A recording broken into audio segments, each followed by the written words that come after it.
प्यारे दोस्तों, आज की इस वीडियो में हम आपको बताएंगे हुजूर करीम पुर नूर मोहम्मद सल्लल्लाहु अलैहि वसल्लम की पूरी जिंदगी का मुकम्मल वाक़या।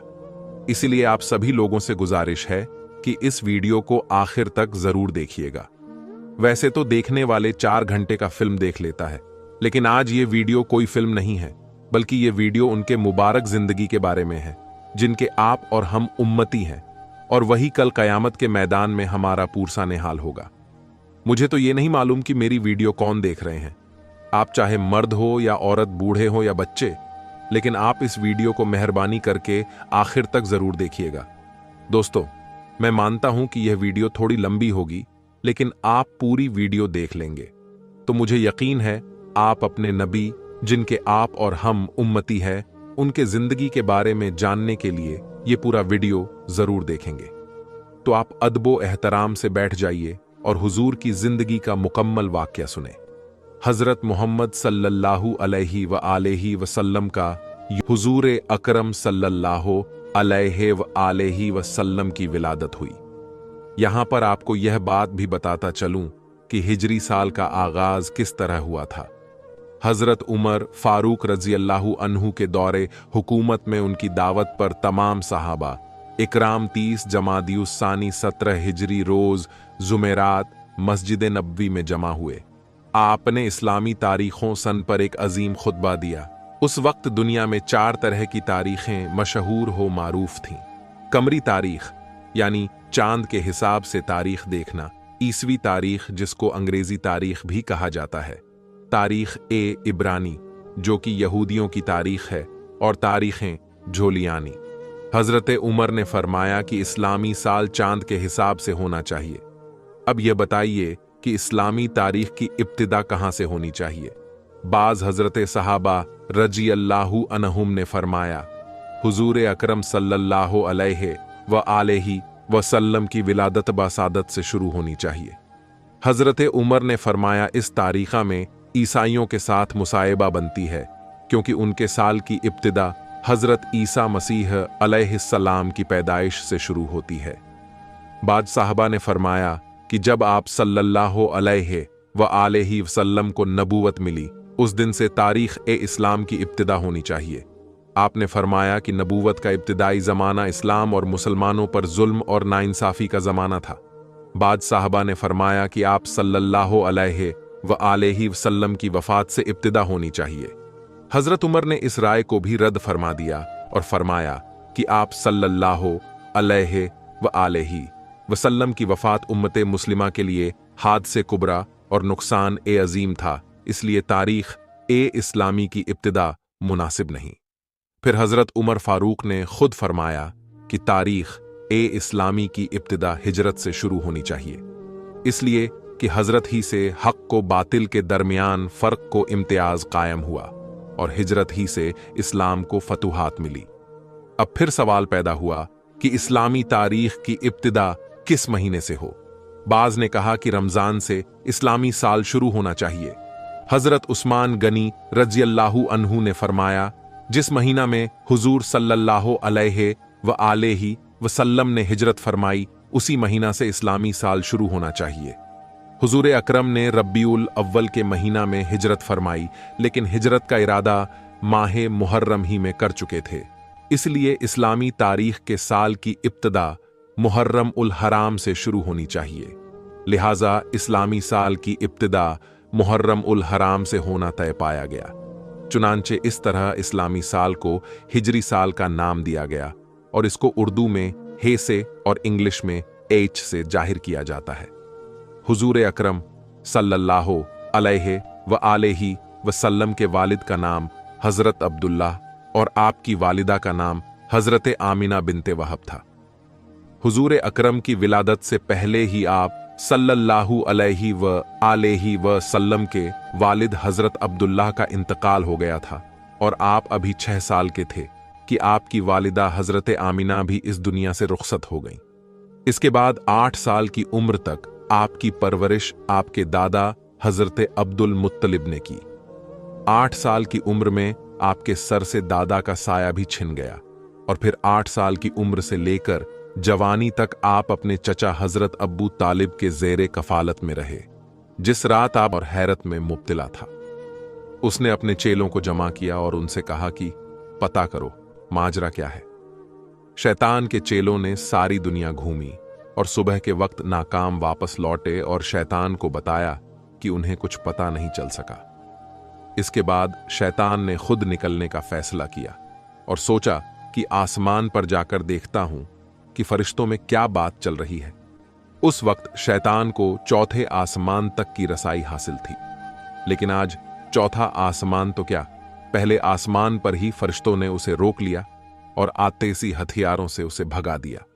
इसके बाद शैतान जमीन की सैर के लिए निकला और हरम की सरजमीन में दाखिल होने की कोशिश की, लेकिन वहां भी फरिश्तों ने उसे रोक लिया।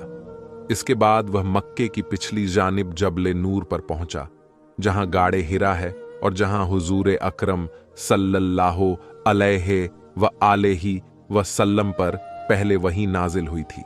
वहां उसने अपने आप को एक छोटी सी चिड़िया के रूप में तब्दील किया और फिर हरम में दाखिल होने की कोशिश की। इस मर्तबा हजरत जिब्राइल अलैहिस्सलाम ने उसे पहचान लिया और उसे वहां से भगा दिया। शैतान ने हजरत जिब्राइल अलैहिस्सलाम से पूछा, ए जिब्राइल, आज कौन सा ऐसा वाकया पेश आया है कि मुझे आसमानों पर जाने से भी रोक दिया गया और अब एक चिड़िया के रूप में भी हरम में दाखिल नहीं होने दिया गया। हजरत जिब्राइल अलैहिस्सलाम ने फरमाया कि आज इंतहाई मुकद्दस रात है। आज सरकारें अंबिया हजरत मोहम्मद सल्लल्लाहु अलैहि व आलिहि वसल्लम की विलादत की रात है। उनकी विलादत होने वाली है, इसीलिए तुझे इस मुकाम पर दाखिले से रोक दिया गया है। शैतान ने हजरत जिब्राइल अलैहिस्सलाम से पूछा कि ए जिब्राइल, ये तो बता दो कि इस पैदा होने वाले बच्चे पर मेरा कोई बस चलेगा कि नहीं, मैं इन्हें बहका सकूंगा कि नहीं। हजरत जिब्राइल अलैहिस्सलाम ने कहा कि इस नूर पर तुम्हारा कोई बस नहीं चलेगा। फिर शैतान ने पूछा कि जिब्राइल, क्या इनका कलमा पढ़ने वाले मेरे बहकावे में आ जाएंगे कि नहीं। हजरत जिब्राइल ने कहा, ए शैतान, रसूल तो रसूल, इनके कलमा पढ़ने वाले पर भी तुम्हारा बस नहीं चलेगा जब तक कि उसके दिल में इस दुनिया की मोहब्बत ना पैदा हो जाए। जब दुनिया की मोहब्बत पैदा हो गई तो शैतान उसको अपना गुलाम बना लेगा। हुजूर ए अकरम सल्लल्लाहु अलैहि व आलिहि वसल्लम की वालिदा जनाबे आमिना कहती हैं कि दौरान हमल मुझे कभी कोई भी दर्द या तकलीफ महसूस नहीं हुई और न कभी कोई ऐसा एहसास हुआ जो पहले बच्चे की विलादत के वक्त अरब की आम औरतें बयान किया करती थीं। आप फरमाती हैं कि मैं और फातिमा बिनते असद कमरे में बैठी थीं कि अचानक कमरे की रोशनी में इजाफा होने लगा और ऐसा लगा कि यह कमरा आंखों से पोशीदा होता जा रहा है। जनाबे फातिमा बिनते असद यह मंजर देखकर घबरा गईं। अपनी जगह से उठी कि घर के मर्दों को जाकर बताएं। हजरत अब्बू तालिब को आवाज दी और जो देखा था वह बयान किया। हजरत अब्बू तालिब ने कहा, फातिमा घबराओ नहीं, यह सारा मंजर उस नूर की वजह से है जो इस दुनिया में तशरीफ लाने वाला है। हजरत आमिना कहती हैं कि इधर हजरत फातिमा बिनते असद बाहर निकली, उधर एक सफेद परिंदा नजर आने लगा। अजीब बात यह है कि मकान की छत भी गायब हो गई है और हर तरफ इस कदर नूर है कि जिसने मेरे इर्द गिर्द की तमाम चीजों को पोशीदा कर दिया है और अब मैं गोया 7वें आसमान तक का मुजाहिरा कर रही हूं। जनाबे आमिना कहती हैं कि उस वक्त एक सफेद परिंदा आया, उसने अपने जिस्म को मेरी पेशानी से मश्क किया। जैसे ही उसने अपना जिस्म मेरी पेशानी के साथ मस किया, मेरे गिर्द जितना नूर था वह सिमटकर मेरी पेशानी में जमा हो गया। जनाबे आमिना ने आसमानों का नजारा कर लिया और इसके बाद उनको अपना कमरा दोबारा नजर आने लगा। जनाबे फातिमा बिनते असद भी उस वक्त दोबारा तशरीफ ला चुकी थीं। जनाबे आमिना कहती हैं कि उस वक्त 4 औरतें मेरे पास आईं जिनके हाथ में शीशे के गिलास और सुराहियां थीं। उन्होंने मुझे सलाम किया और कहा कि हम जन्नत की हूरें हैं और हुक्म परवरदिगार से आपके पास तशरीफ लाई हैं। ये जन्नत का शरबत है, इसे नोश फरमा लें। हजरत आमिना ने वह शरबत पिया तो एक लम्हे के लिए दुनिया से गाफिल हो गई और जैसे ही होश में आती हैं तो क्या देखती हैं कि उनका बच्चा उनके पास इस अंदाज में सजदे की हालत में है कि उसका बायां हाथ जमीन पर है और दायां हाथ आसमान की तरफ बुलंद है। उसकी पेशानी खानाए खुदा की जानिब है। और जैसे ही वह सजदा से उठा, उसकी पेशानी से ऐसा नूर जाहिर हुआ कि मैंने और मेरी बहन फातिमा ने उसी नूर की रोशनी में एक तरफ यमन के सुर्ख महल देखे तो दूसरी जानिब बसरा और शाम के इलाके को देखा और तीसरी जानिब ईरान के मोहल्लात हमारी आंखों के सामने आ गए। हजरत आमिना फरमाती हैं कि मेरे यहां बच्चे की विलादत हुई और मुझे पता भी ना चला कि यह बच्चा किस वक्त दुनिया में जाहिर हुआ। इसके बाद मुसलसल मेरे कानों में लोगों के सलाम की आवाजें आने लगीं। अस्सलामु अलैका या मोहम्मद, अस्सलामु अलैका या अहमद। मैंने उन 4 हूरों से पूछा कि यह कौन लोग हैं जो सलाम कर रहे हैं। उन्होंने कहा कि यह फरिश्तों की टोलियां हैं जो सलाम करने आ रही हैं। इसके बाद उन 4 हूरों ने कहा कि हम इस अमानत को जिब्राइल मीकाइल अलैहिस्सलाम के सुपुर्द करके वापस जा रही हैं। उन 4 हूरों में से एक ने बच्चे को अपने हाथों पर लिया और फिर आने वाले एक नौजवान की गोद में डाल दिया। मुझे बताया गया कि यह हजरत जिब्राइल अलैहिस्सलाम है। उनके साथ हजरत मीकाइल अलैहिमुस्सलाम है और दोनों के हाथ में जन्नत के पानी से भरे हुए लोटे थे। उन्होंने इस पानी को बच्चे के ऊपर डालना शुरू किया और फरमाया, ए आमीना, इस बच्चे को इस पानी की जरूरत नहीं है क्योंकि यह पाको पाकीज़ा है। इसे गुस्ल करने की जरूरत नहीं है, मगर हम नूरो सफा में ज्यादती के लिए इस पानी से गुस्ल दे रहे हैं। जनाबे आमिना कहती हैं कि मैंने देखा कि बच्चा खतनाशुदा है, नाफ कटी हुई है और पाक पाकीज़ा है। हजरत जिब्राइल और मीकाइल अलैहिमुस्सलाम अभी नेहला के फारिग हुए थे। अचानक आसमान से एक सफेद रंग का बादल नमूदार हुआ और उसने इस बच्चे को छुपा लिया। इसके बाद मेरे कान में किसी ने कहा कि इसे ले जाओ और दुनिया के पहाड़ और जंगल दिखाओ और हर एक से कहो कि यह तुम्हारा आका और सरदार है, तुम्हें इसकी अताअत करना है। एक लम्हे बाद वह बादल जिसने बच्चे को पोशीदा किया हुआ था हटा और बच्चा सब्ज रंग के एक गहवारा में लेटा हुआ नजर आया। मुझे नहीं पता कि यह गहवारा भी कहां से आया। बच्चे के हाथ में 3 चाबियां हैं और किसी ने बावाजें बुलंद कहा, इसमें से एक चाबी फतहो नुसरत की है, दूसरी चाबी दुनिया के नफात की है। जो इसके साथ चलेगा वह नफा हासिल करेगा और जो इससे मुंह मोड़ेगा वह नुकसान उठाएगा। तीसरी चाबी नबूवत की चाबी है। बस नबूवत के सिलसिले को इसने कुफ्ल लगा दिया। इसके बाद कोई नबी नहीं आएगा। यकायक मैंने देखा कि एक दूसरा बादल नीचे आया और उसने फिर इस बच्चे को पोशीदा कर दिया। फिर किसी ने मेरे कान में कहा, इसे ले जाओ और दुनिया में जितने चरिंदे परिंदे, दरिंदे, औलिया और नेक इंसान हैं, उन सबको इसकी पहचान कराओ और उनसे कहो कि यह तुम्हारे आकाओ सरदार है, तुम्हें इसकी अताअत करना है। थोड़ी देर बाद वह बादल भी हट गया और मेरा बच्चा उसी अंदाज में गहवारे में लेटा हुआ है और अब उसके सिरहाने 3 आदमी खड़े हैं। उनमें से एक के हाथ में शीशे की बनी हुई एक सुराही है, दूसरे के हाथ में मोतियों का बना हुआ एक चकोर तस्त है और तीसरे के हाथ में एक सफेद रुमाल है। उसी वक्त मेरी निगाह मेरे बच्चे की जानिब गई तो मैंने देखा कि मेरे बच्चे के दूसरे हाथ में भी एक सफेद रुमाल है। यानी एक हाथ में 3 चाबियां हैं और दूसरे हाथ में सफेद रुमाल, और कोई कह रहा है कि अब दुनिया इसके कब्जे में है, ये दुनिया में जिसे चाहे दुनिया से महरूम करें। फिर वह 3 आदमी आगे बढ़े और मोतियों का तस्त बच्चे को पेश किया और कहा कि इसमें से जिस हिस्से को चाहो पकड़ सकते हो। बच्चे ने तस्त के बीच में हाथ डाला, जो बच्चे की फितरत के बिल्कुल खिलाफ है, क्योंकि चारों तरफ सफेद मोती लगे हुए हैं और दरमियान वाला हिस्सा खाली है। पुकारने वाले ने पुकारा कि इसने दुनिया में से खानाए काबा का इंतखाब कर लिया है। फिर बच्चे को उसी तस्त में बिठाया गया और उनमें से एक आदमी ने बच्चे को उसी पानी से एक मर्तबा फिर नहलाया जो जिब्राइल अलैहिस्सलाम लेकर आए थे। फिर मैंने देखा कि तीसरे आदमी ने उस सफेद रुमाल को खोला, उसमें से एक अंगूठी निकली। उस अंगूठी को बच्चे के दोनों शैनों के दरमियान रखकर दबाया और जब अंगूठी को वहां से हटाया तो मोहरे नबूवत वहां पर सब्त हो चुकी थी। उस वक्त पुकारने वाले ने पुकारा कि यह रिजवान जन्नत है जो इस वक्त रसूल को गुस्ल देने के लिए आया था। यकायक मैंने देखा कि वह तीनों इस मकान से गायब हो गए। जनाबे आमीना कहती हैं कि इस दौरान जबकि मेरे कमरे में इस तरह के मौजेज़ात पेश आ रहे थे, मक्के की सरजमीन पर भी कुछ अजीबोगरीब वाकयात पेश आए। सुबह का वक्त है, मक्के के काफिर अपने घरों में आराम कर रहे हैं और हुक्म परवरदिगार से जन्नत से इस दुनिया के लिए 4 झंडे भेजे गए।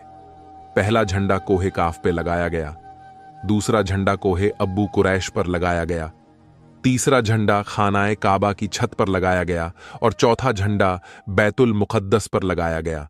जिब्राइल अलैहिस्सलाम उस वक्त जन्नत से एक कंदील, एक शमादान और एक झालर लेकर आए और उसे काबे के दरवाजे पर लटका दिया गया और परवरदिगार की जानिब से जन्नत से याकूत सुर्ख का बना हुआ एक खेमा हजरत अब्दुल मुत्तलिब की खिदमत में भिजवाया गया। यानी आज की रात मक्के की सजावट हो रही है, मक्के को सजाया जा रहा है। सुबह के वक्त मक्के वाले उठते हैं, करना चाहता हूं ताकि जिस मकसद के तहत मैं अपने वतन को छोड़कर इतने महीनों से मक्के में मुकीम हूं वह पूरा हो जाए और मुझे पता चल जाए कि वाकई वही बच्चा पैदा हुआ है कि नहीं। जनाबे अब्दुल मुत्तलिब उस आलिम की बेचैनी को देखते हुए पैगंबरे इस्लाम को एक कहवारे में लेकर आते हैं। यहूदी आलम की निगाह उस बच्चे पर पड़ी और बे-इख्तियार चीख मारी कि यही वह बच्चा है कि जिसके बाद बनी इज़राइल की बादशाहत खत्म हो गई, बनी इज़राइल से नबूवत खत्म हो गई। यही वह बच्चा है जो सारी दुनिया का हुक्मरान बनेगा और इसकी वजह से अरब अपनी सरजमी से निकलकर सारी दुनिया में फैलेंगे। मक्के वाले जो पहले ही हजरत अब्दुल मुत्तलिब से जले बैठे थे, जब उन्होंने देखा कि जो काहिन आ रहा है उन्हीं के घर में आ रहा है, जो राहिब आ रहा है उन्हीं को बशारत देकर जा रहा है, जो जादूगर आ रहा है वह उन्हीं की तलाश में आ रहा है और हर आने वाला कोई खुशखबरी देकर जाता है, कोई पेशन गोई करके जा रहा है। लोगों का जनाबे अब्दुल मुत्तलिब और इस बच्चे से हसद बढ़ता जा रहा है कि यह कैसा बच्चा है। मक्के की सर जमीन पर सैकड़ों लिम्बे इख्तियार पुकार उठा कि मैंने इस बच्चे को पहचान लिया है, मैं इसी की तलाश में मक्के आया था। जनाबे अब्दुल मुत्तलिब जो दीन इब्राहिमी पर हैं और सारे राजों से वाकिफ हैं। उन्होंने जब यह जुमला सुना तो फौरन पैगंबरे इस्लाम को वापस घर में ले गए और उन्हें पोशीदा कर दिया। 4 दिन तक पैगंबरे इस्लाम को पोशीदा रखा गया। अलबत्ता चौथा दिन जब गुजरा तो अरब का एक इंतहाई पढ़ा लिखा और मशहूर शख्स जिसका नाम सवाद इब्ने कारीद था, हजरत अब्दुल मुत्तलिब की खिदमत में हाजिर होता है और कहता है कि मुझे पता चला है कि आपके खानदान में एक बच्चा पैदा हुआ है, मैं एक दफा उसकी जियारत करना चाहता हूं। जनाबे अब्दुल मुत्तलिब देख चुके थे कि यहूदी आलिम की ख्वाहिश पूरी करने की वजह से पूरा मक्का या कम से कम खानदान बनु हाशिम के मुखालिफीन इस खबर को सुनकर हसद कर रहे थे। यह सवाद इब्ने कारीब तो मक्के में ज्यादा एहतराम का मकाम रखते हैं। अगर इन्होंने बच्चे के बारे में कोई बात कर दी या पेशिन गोई कर दी तो अहले मक्का का हसद और बढ़ जाएगा। इसलिए जनाबे अब्दुल मुत्तलिब ने इनकार कर दिया कि मैं अपने पोते को इस वक्त मजमा ए आम में नहीं ला सकता। सवाद इब्ने कारीद बेचैन हो गए और कहा कि फिर ऐसा करें कि मुझे उस बच्चे तक पहुंचा दें। जनाबे अब्दुल मुत्तलिब ने कहा कि हां, यह बात मानी जा सकती है, मेरे और इसके अलावा कोई नहीं होगा, इसका मकसद भी पूरा हो जाएगा और हसद का मसला भी पैदा नहीं होगा। चुनांचे उसे साथ लेकर जनाबे आमिना के मकान में दाखिल हुए। जैसे ही गहवारे के करीब पहुंचे और बच्चे पर से कपड़े को हटाया तो एक अजीब किस्म का नूर सारे कमरे में फैल गया। सवाद इब्ने कारिब पढ़े लिखे शख्स हैं, उन्हें पता है कि आखिरी जमाने में क्या होने वाला है। बे-इख्तियार झुकते हैं और इस बच्चे के कदमों को बोसा देते हैं। जनाबे अब्दुल मुत्तलिब को कहते हैं कि आप गवाह रहिएगा, मैं इस बच्चे पर अभी से ईमान ले आया हूं। मुझे पता है कि मैं उस वक्त तक जिंदा नहीं रहूंगा जब यह बच्चा ऐलान रिसालत करेगा, मगर आप गवाह रहिए कि मैं अभी इस बच्चे पर ईमान ला रहा हूं, क्योंकि मुझे पता है कि यही अल्लाह का आखिरी रसूल है। चुनांचे बनु हाशिम के अलावा पैगंबरे इस्लाम की पैदाइश के बाद सबसे पहले ईमान लाने वाली शख्सियत सवाद इब्ने कारीब की है। यह वाक़या हुजूर अकरम सल्लल्लाहु अलैहि व आलिहि व सल्लम की विलादत के और जब बीवी हलीमा की निगरानी में रहे तो वह हैरान है कि जब कभी हमारा दिल चाहता कि हम उनको नहलाएं और उनके सर में तेल डालें तो हम देखते हैं कि कोई हमसे पहले नहलाकर और कंघी करके गया है। आम बच्चे सोकर उठते हैं तो उनकी आंखों में मैल वगैरह होता है और जब यह सोकर उठते हैं तो चेहरा बिल्कुल तरोताजा होता है। जब कभी हमने चाहा कि उनका लिबास बदलें, पता चला कि पहले ही उनको कोई नया लिबास पहनाकर चला गया है। हत्ता के खाने वगैरह के सिलसिले में भी जिस घर में गए वहां पर पैगंबरे इस्लाम की वजह से रिज्क पहुंचा। घर वालों के खाने से पैगंबरे इस्लाम ने कभी हिस्सा नहीं लिया, तो अब जो भी परवरिश करने वाले हैं वह हैरान हैं कि हमें कोई काम करना ही नहीं पड़ रहा है। हत्ता के जब बचपने की वह उम्र थी कि जब आम तौर पर कुदरती जरूरियात की वजह से बच्चे का लिबास खराब हो जाता है। जनाबे आमिना और जनाबे हलीमा कहती हैं वह जो जरूरी हाजते हैं उनके निशान भी हमने कभी रसूल इस्लाम के लिबास पर नहीं देखे। गर्ज यह कि सारे के सारे काम परवरदिगार ए आलम की मसलहत से तय पा रहे हैं, मगर दुश्मनों का गिरोह मुसलसल हुजूर ए अकरम की तलाश में है। हजरत अब्दुल मुत्तलिब जो दीन इब्राहिमी पर हैं और अपने वालिद जनाबे हाशिम से उनको कुछ राज नबूवत भी मिले हैं, उनमें यह भी था कि इस बच्चे के दुश्मन बहुत ज्यादा होंगे।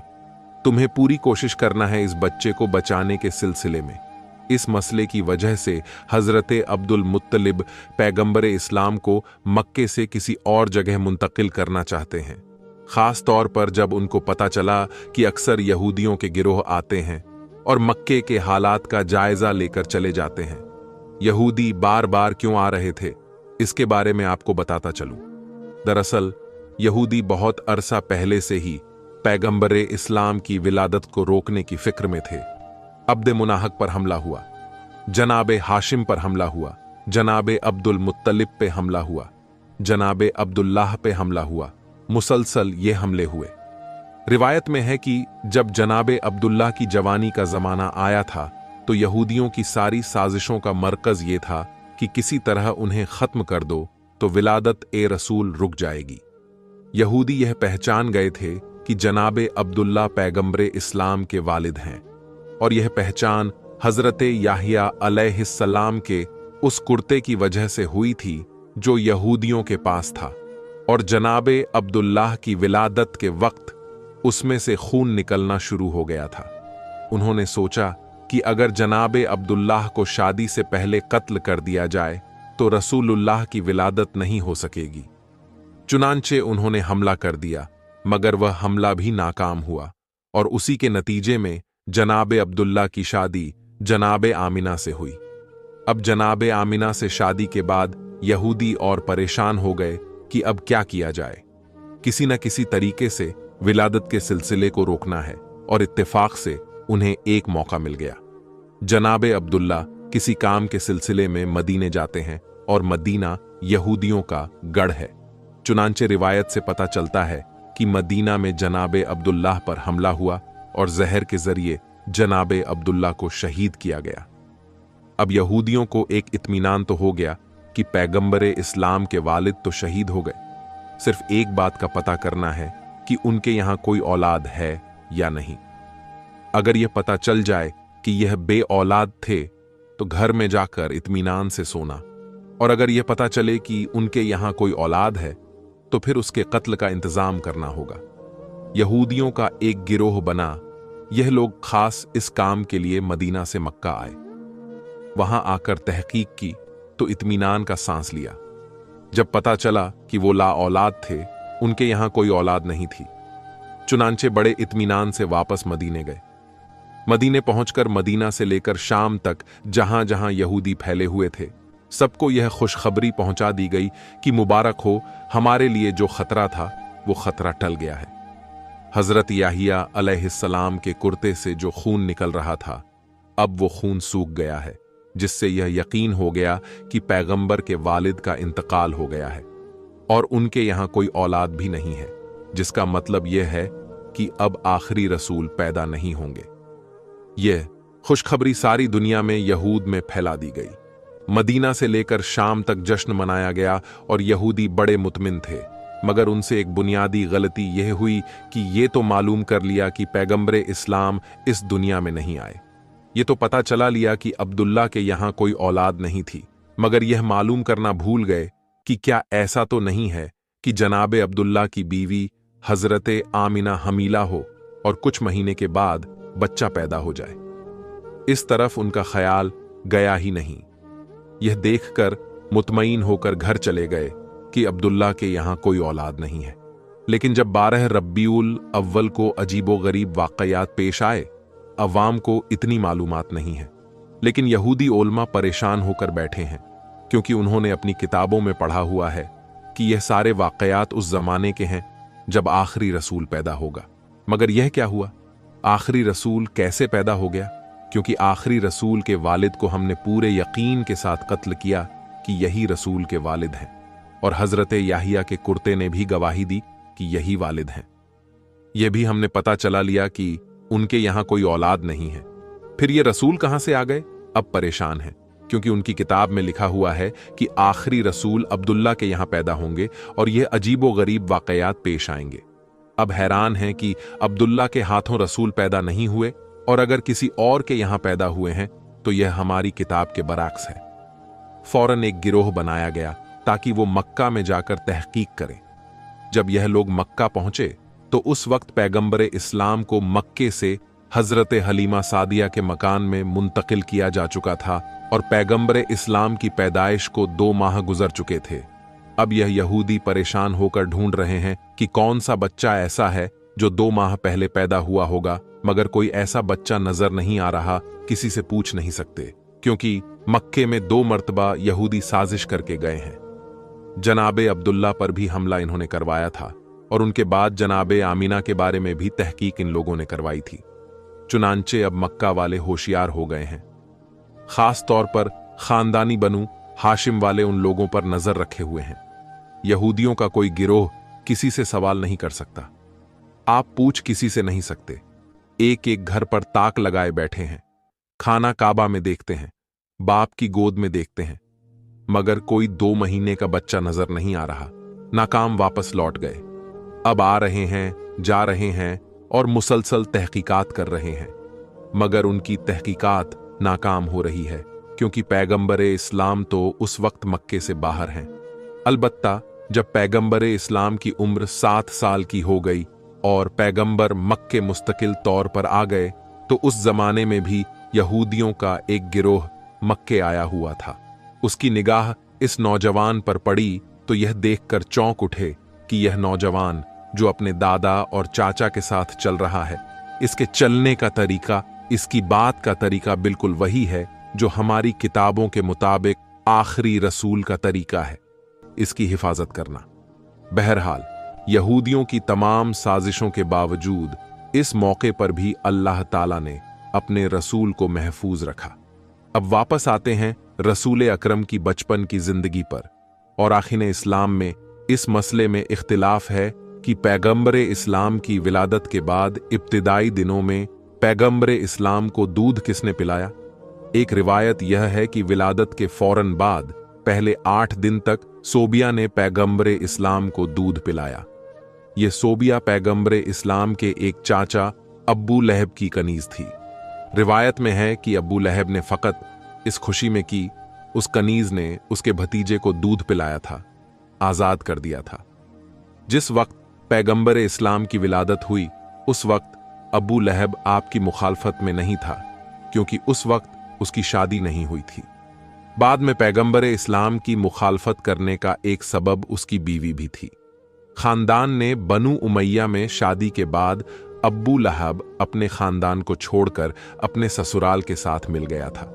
दूसरी रिवायत के मुताबिक पैगंबरे इस्लाम को हलीमा सादिया के सुपुर्द करने से पहले चंद दिन दूध हजरते आमिना ने ही पिलाया था।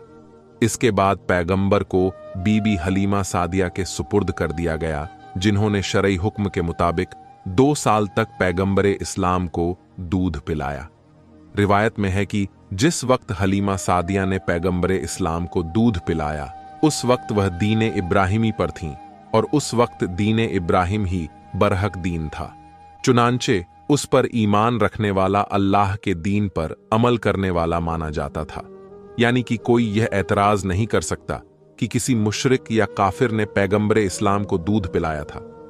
पैगंबर इस्लाम की विलादत से पहले का 1 साल पूरे अरब और मक्का वालों के लिए बड़ी परेशानी का साल था। बारिशें कम हुई थीं, जिसकी वजह से गल्ला कम पैदा हुआ था। मक्के वाले भी परेशान थे, मक्के के बाहर वाले भी परेशान थे। मगर जिस साल पैगंबर इस्लाम की विलादत हुई, मक्का इंतहाई खुशहाल हो गया, लेकिन मक्के के बाहर अभी तक कहत पड़ा हुआ था, जिसकी वजह से आसपास के जो कबीले थे वहां से लोग रोजगार के लिए मक्का आ रहे थे। जहां एक तरफ मक्का में कहत नहीं है और गल्ला कसरत के साथ है, मगर दूसरी तरफ एक परेशानी खड़ी हो गई कि उसी जमाने में मक्के में एक वबाई बीमारी फैल गई थी। खास तौर पर बच्चे उसकी चपेट में बहुत जल्दी आ रहे थे। एक से दूसरे और दूसरे से तीसरे घर में यह बीमारी फैलती जा रही थी। तो यह 2 सबब पैगंबर अकरम की विलादत के फौरन बाद पहले हफ्ते में पेश आए। पैगंबर अकरम को परवरदिगारे आलम ने हर मुसीबत और परेशानी से दूर किया था, मगर वालिदैन तो परेशान होंगे। और दूसरी बात के मक्के के बाहर से जो लोग रोजगार की तलाश में आ रहे हैं, उनकी मदद करना भी जरूरी है। और तीसरी बात, जैसा कि पहले जिक्र हुआ है कि यहूदी जासूस यह देखने के लिए कि आखिरी रसूल पैदा हुआ है कि नहीं, मुसलसल मक्के आ रहे हैं। इन हालात में अब जितना जल्द पैगंबरे इस्लाम को मक्के से मुंतकिल किया जाए, उतना ही जाहिरी एतबार से रसूल की हिफाजत के लिए बेहतर है। अगरचे अल्लाह ताला जाहिर रख कर भी पैगंबर की हिफाजत कर सकता था, लेकिन गैबत में ले जाने में भी अल्लाह की मसलिहत है। 7वें दिन पैगंबरे इस्लाम का अकीका होता है। अकीके वाले दिन सुबह के वक्त जनाबे आमिना अपने बिस्तर पर लेटी हो। जैसा कि पहले जिक्र हुआ कि मक्के से बाहर कहीं पड़ा हुआ था, लेकिन कहत ना भी पड़ता तब भी अरबों का यह तरीका था कि साल में 2 दफा, मौसम बहार में यानी सर्दी के फौरन बाद और मौसम खज़ा में यानी गर्मी के फौरन बाद, जो आसपास के देहात थे वहां की औरतें मक्के में आती थीं और एक एक शख्स के दरवाजे पर जाती थीं कि अगर आपका कोई बच्चा है तो हमें दीजिए, हम उसकी परवरिश करेंगी, उसे दूध पिलाएंगी और जो उजरत पाए उस पर बच्चा उनके हवाले कर दिया जाता। तो मुसलसल कहत के जमाने में तो और ज्यादा औरतें आ रही थीं। 8वें दिन जनाबे अब्दुल मुत्तलिब अपने गुलाम को बुलाकर कहते हैं कि जाकर मक्के के बाजारों में, गलियों में और जहां यह औरतें जमा होती हैं, वहां जाकर मालूम करो कि क्या कोई ऐसी औरत है जो मेरे इस बच्चे को ले जाने के लिए तैयार हो। इधर गुलाम गया, उधर जनाबे आमिना की कनीज आती है और कहती हैं कि हमारी मलिका आमिना ने यह दरख्वास्त की है कि आप जिसका भी इंतखाब करें, एक दफा उसे मेरे पास जरूर भेज दीजिएगा। मक्के से कुछ फासले पर कबीलाए बनी साद अरब का एक बहुत बड़ा कबीला था। बीबी हलीमा का ताल्लुक उसी कबीले से था। इसी निस्बत से नाम हो गया हलीमा सादिया। जनाबे हलीमा सादिया कहती हैं कि हम लोग अपने दस्तूर के मुताबिक साल में 2 दफा मक्के जाते थे और जाने के बाद वहां के साहिबान दौलत और जो सरदार हैं उनके बच्चों को लेकर आते थे। इस साल हमें जाने की जल्दी थी क्योंकि हमारे इलाके में शदीद से शदीद होता जा रहा था। जाएंगे तो किसी साहिबे दौलत का किसी सरदार का बेटा मिलेगा तो हमारी परेशानी दूर हो जाएगी। चुनांचे हमारा काफिला निकला। सारा कबीला एक साथ चल रहा है। पूरे कबीले का एक ही पेशा है, मर्द और औरतें सब साथ जा रहे हैं।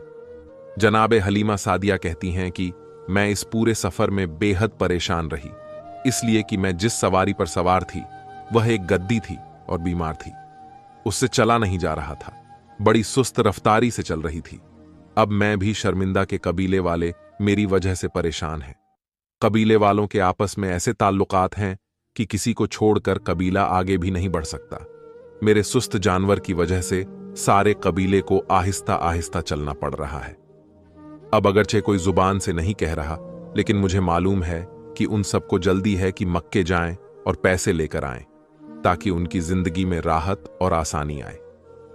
दूसरा, मेरा मसला यह था कि कहत की वजह से मेरे पास खाने के लिए तो कुछ था नहीं। अपनी गिजा के लिए फकत एक ऊंटनी थी। उसका दूध निकालकर हम लोग पिया करते थे। मगर आज के दिन ऊंटनी भी बीमार थी और उसके पास दूध भी ज्यादा नहीं था। बहुत थोड़ा सा दूध जो हम कभी उसके थनों से निकालते थे वह हम सब इस्तेमाल करते थे और सब भूखे रह जाते थे। हालात ऐसे हैं कि कोई किसी से कुछ मांग भी नहीं सकता। और तीसरी परेशानी मेरे साथ यह हुई कि खुद मेरी गोद में जो बच्चा था उसको पिलाने के लिए भी मेरे पास दूध नहीं था, इसलिए कि मेरे दाएं सीने में दूध बिल्कुल खुश्क हो चुका था। बाएं सीने में दूध था मगर इतना कम कि मेरा अपना बच्चा भूखा रह जाता था। गिजा भी कम मिल रही है। वैसे भी जनाबे हलीमा को उस वक्त बीमारी है। अब इंतहाई परेशान कि हम चल तो रहे हैं मगर इन सारी मुसीबतों के साथ चल रहे हैं। नतीजा क्या होगा? खैर, आहिस्ता आहिस्ता चलते हुए हम मक्का में दाखिल हो गए। मक्के में दाखिल होने के बाद मुझे तो अपनी सवारी के जानवर और अपनी ऊंटनी की भी फिक्र है, और मुझे खुद अपनी भी फिक्र है कि अगर मैंने किसी बच्चे को गोद ले भी लिया तो लाजमी तौर पर देने वाला पहली तहकीक यही करेगा कि उसके बच्चे को पेट भरकर गिजा मिलेगी या नहीं। और मेरी हालत ऐसी है कि मैं अपनी औलाद को भी दूध नहीं पिला पा रही हूं। मैं इंतहाई परेशान थी, जिसकी वजह से मैं दूसरी औरतों के साथ ना जा सकी। पूरा कबीला मक्के में है और मुझे इत्तला मिली कि मक्के के अंदर जितने भी मालदार आदमी हैं, जितने भी साहिबे हैसियत आदमी हैं, उन सब के बच्चे तो दूसरी औरतों ने ले लिए और मुझे कहीं से कोई बच्चा ना मिल सका। अब मैं इंतहाई परेशान की क्या करूं? यकायक मेरे कान में कुछ गुलामों की आवाज आई जो यह कहते हुए मक्के की गलियों और बाजारों में जा रहे थे कि अगर कोई औरत बाकी बची हो तो वो हजरत अब्दुल मुत्तलिब के पास आए और उनके यतीम पोते को अपनी निगरानी में ले लें। जनाबे हलीमा सादिया कहती हैं कि अब्दुल मुत्तलिब का नाम बड़ा नाम है, मक्के के सरदार हैं, सारा अरब उनको जानता है। हैरान है कि फिर ऐसी क्या वजह है कि इस बच्चे को कोई गोद में लेने वाला नहीं है और गुलामों को आवाज लगाना पड़ रही है, फिर भी कोई तैयार नहीं हो रहा। अपने साथियों से पूछा कि तुम अरब के सारे मालदार घरानों के बच्चों को लेकर आई हो, लेकिन सबसे अहम घराने को छोड़ दिया। तो उन्होंने जवाब दिया कि बेशक ऐलान अब्दुल मुत्तलिब की जानिब से हो रहा है, मगर जिसके लिए ऐलान हो रहा है उसका बाप नहीं है, यह यतीम है, और जब बाप नहीं तो हमें यह तवक्को नहीं कि इस बच्चे की परवरिश से हमें कोई नफा पहुंचेगा। इसीलिए कि जो हक बाप अदा करता है दादा, वो हक अदा नहीं कर सकता। इसलिए हम डरते हैं कि अब्दुल मुत्तलिब का नाम सुनकर हम इस बच्चे को ले तो जाएंगे, मगर बाप ना होने की वजह से हमें पूरे पैसे नहीं मिलेंगे। जनाबे हलीमा सादिया कहती हैं कि यह बात मेरी समझ में भी आ गई, इसीलिए ऐलान सुनने के बावजूद मैं वहां पर नहीं गई। मैंने कोशिश की कि अगर हो सके तो किसी और घराने से कोई बच्चा मिल जाए, लेकिन पता चला कि मुझसे देर हो गई और जितने भी मालदार घरों के बच्चे हैं, ना सिर्फ यह कि वो जा चुके हैं, किसी गरीब घर का बच्चा भी अब नहीं मिल रहा है।